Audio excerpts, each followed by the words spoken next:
देखिए, अनेक राज्यों में कठिनाइयां शुरू हो गई हैं, लेकिन बिहार सरकार ने तमाम एहतियाती कदम उठाए हैं जो इस मुश्किल दौर से निपटने की रणनीति है।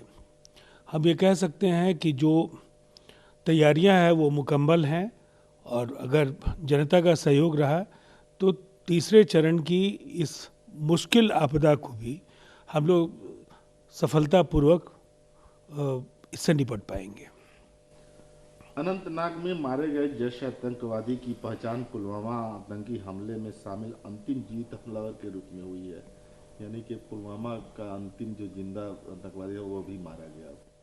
निसंदेह ये एक बड़ा शानदार कारनामा है और एक ऐसे लोमहर्षक घटना जिसने कहीं न कहीं लोगों को न केवल भयाक्रांत किया, आहत किया, भारत के सैन्य बल और भारत की प्रतिष्ठा पर भी इससे कई सवाल खड़े हुए थे।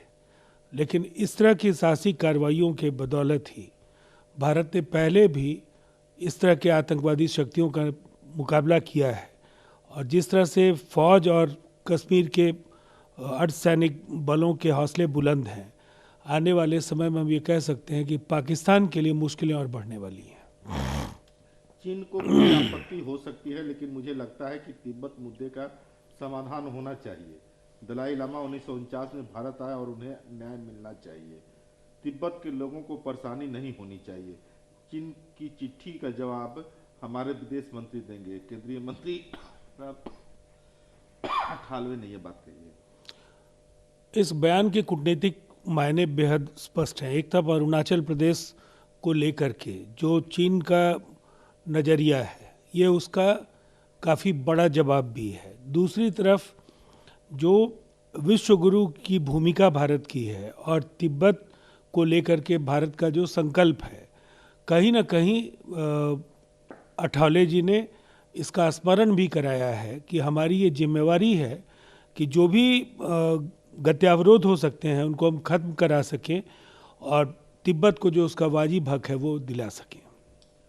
अगर किसी ने किसी व्यापारी, गरीब या सरकार की जमीन पर अवैध कब्जा किया है तो यूपी सरकार ने यह सुनिश्चित किया है कि जमीन उसके मूल मालिक को वापस कर दी जाए। यूपी के सीएम योगी आदित्यनाथ ने रामपुर में यह बात कही है और कहा कि जरूरत पड़ने पर सरकार ने बुलडोजर चलाने से भी संकोच नहीं किया।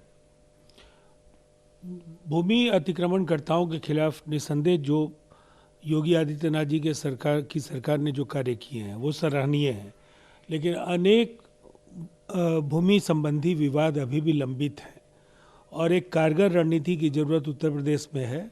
अनेक ऐसे भूखंड हैं जो कहीं न कहीं गलत तत्वों के हाथ में है, उनसे भी मुक्ति दिलाने का कार्य उत्तर प्रदेश सरकार को करना चाहिए।